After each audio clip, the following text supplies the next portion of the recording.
My personal story is that my mother is currently incarcerated in Framingham, Massachusetts.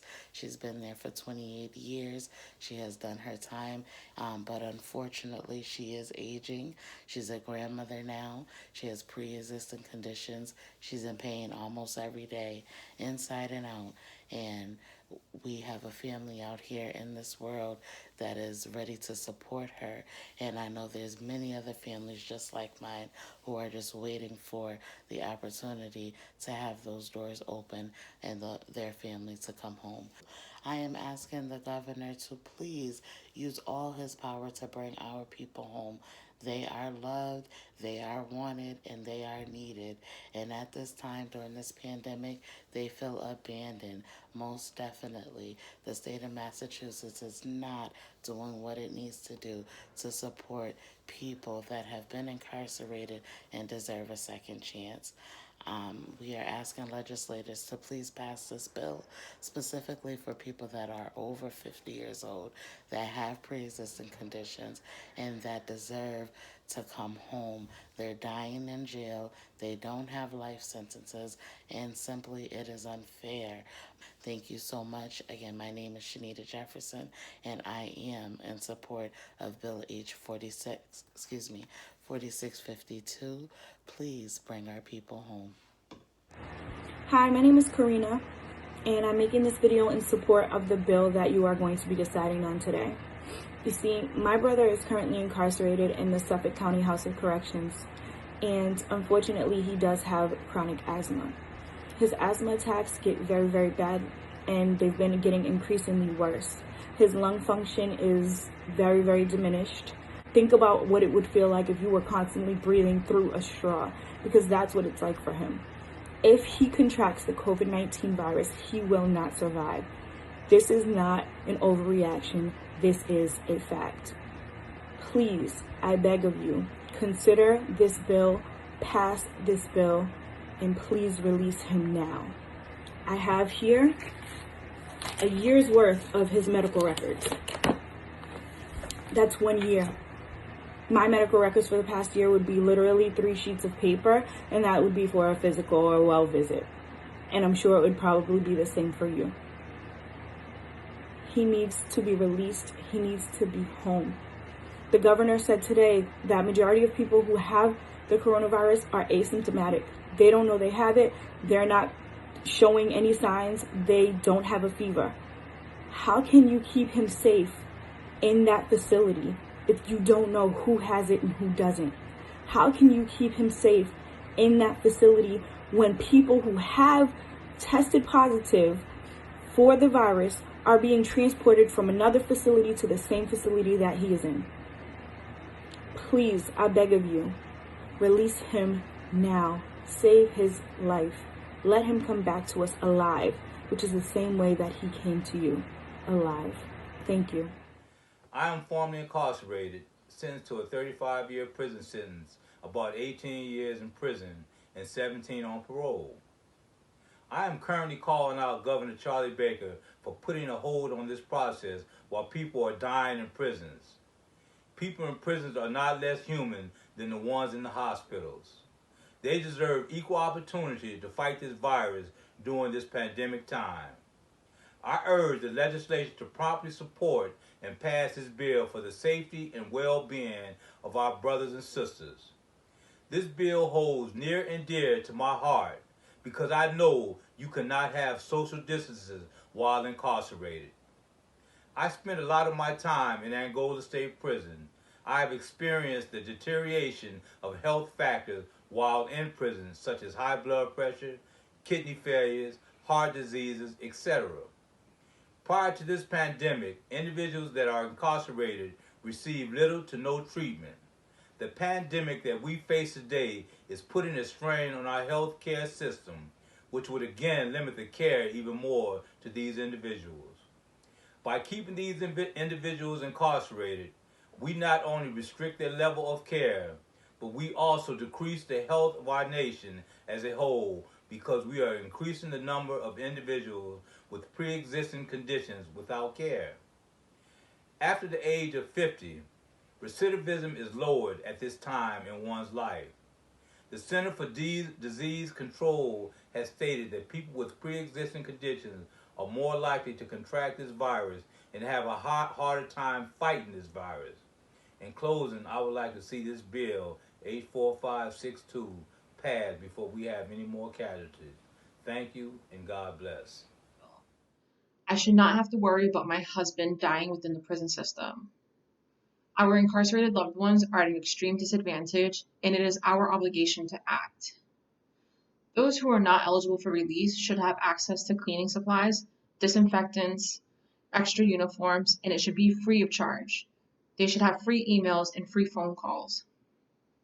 They should not be confined to their cells for 23 and a half hours a day. That is not only unethical, it is inhumane. I'm asking you to please support this bill because our incarcerated loved ones were sentenced to time, not to death. I join a large chorus calling on the Massachusetts legislature to immediately pass H4652. The judiciary has done little, and the executive branch, the governor, has completely abandoned our loved ones. We need the legislature to act decisively and act now in passing H4652. Just last week, my loved one called from Susa Baranowski to tell me at that very moment they were putting another person in the 7-foot by 12-foot cell he occupies 24 hours a day. You cannot socially distance in prison, and we've seen the DOC bungle this entire process.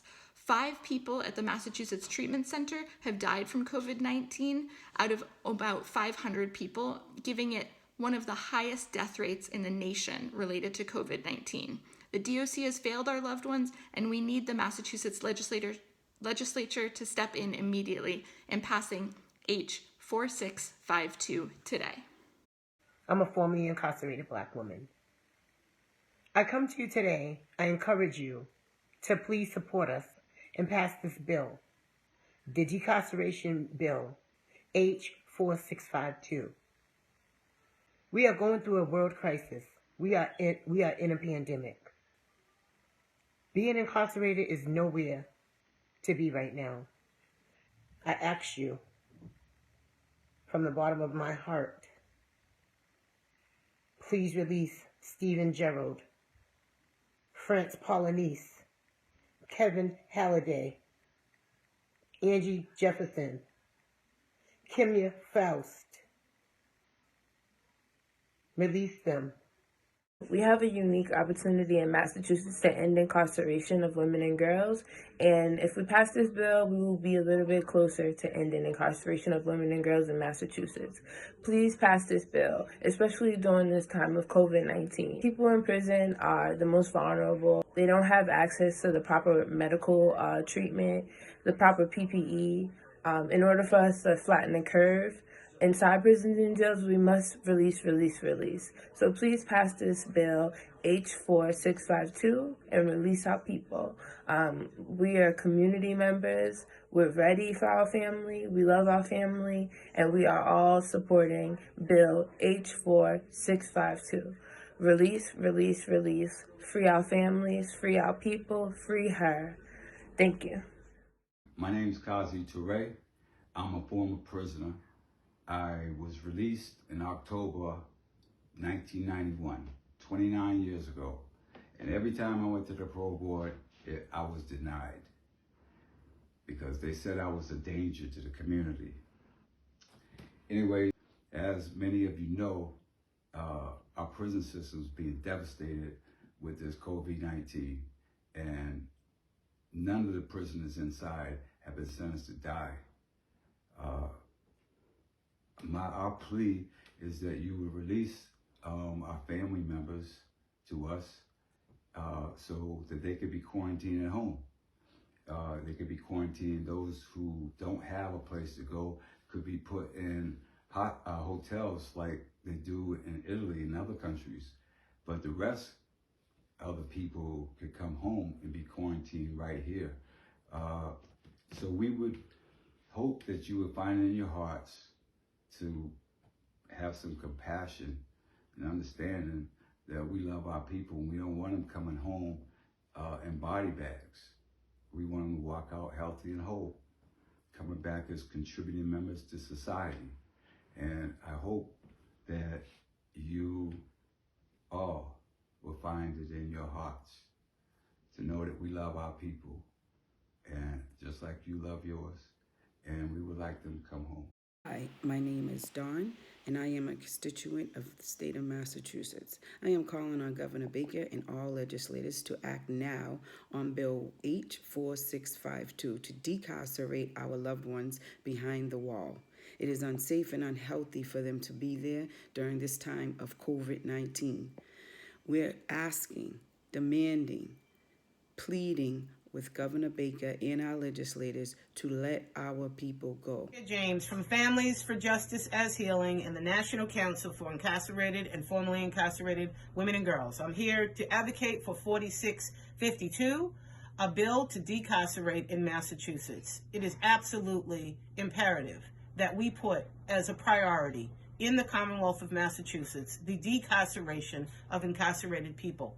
Long before COVID-19, our organizations work toward the goal of ending incarceration of women and girls. Now more than ever, lives are at stake and we must decarcerate. Release, release, release. Women, men, children.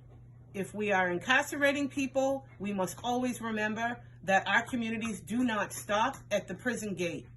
All of the people incarcerated continue to be part of our community, and we must work right now to decarcerate them. It is a matter of life and death. Free her, free them all.